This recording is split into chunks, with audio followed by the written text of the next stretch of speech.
आलो होतो मी पोलीस चौकीमध्ये की जे मला मारहाण झाली होती तिथं तपास काय झालं पुढे. तर जे तपास अधिकारी माझी केस जे अधिकाऱ्यांकडे आहे ते त्यांचं नाव अजित नानावरे म्हणून. तर ते म्हणतात आहे की जे त्यांनी मला जे पोलीस निरीक्षक आहेत कुमार रामचंद्र कदम, तर त्यांच्याकडे मला ते घेऊन गेले आणि मी त्यांना जाब विचारलं की काय झाले पुढे, की तपास म्हणजे नाही का त्यांना अटक का नाही होते आणि ते असे बाहेर फिरतात, ते गुन्हेगार असेच बाहेर फिरतात. तर त्यांचं म्हणणं असं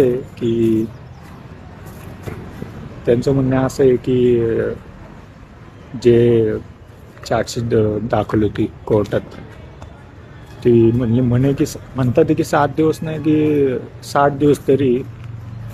दिवस तरी लागतील.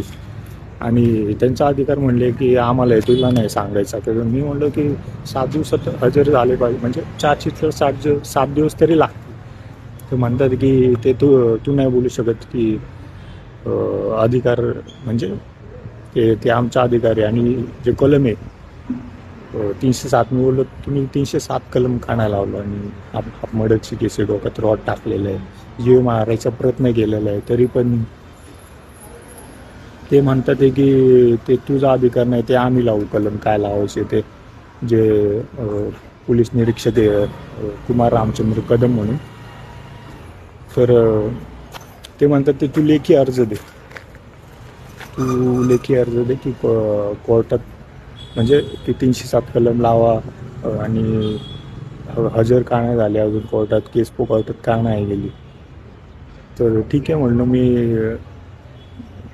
मी देतो अर्ज म्हणलं तुम्हाला काय असेल. तर ते म्हणले की अर्ज दिलं मग आम्ही बघू काय असेल 307 लावायची की नाही.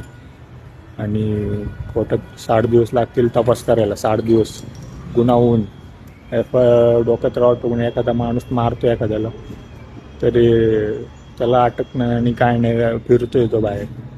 आणि 60 दिवस म्हणतात ते पोलीस निरीक्षक आहे जे कुमार रामचंद्र कदम म्हणून, मला म्हणतात की 60 दिवसात जाईन आम्ही तपास करू. तर आता मी त्यांना एक लेखी अर्ज देणार आहे की तपासचं काय झालं पुढं आणि 307 ती कलम लावा म्हणून. तर मग काय होईल पुढे, तर मी परत व्हिडिओ बनवून टाकणार आहे.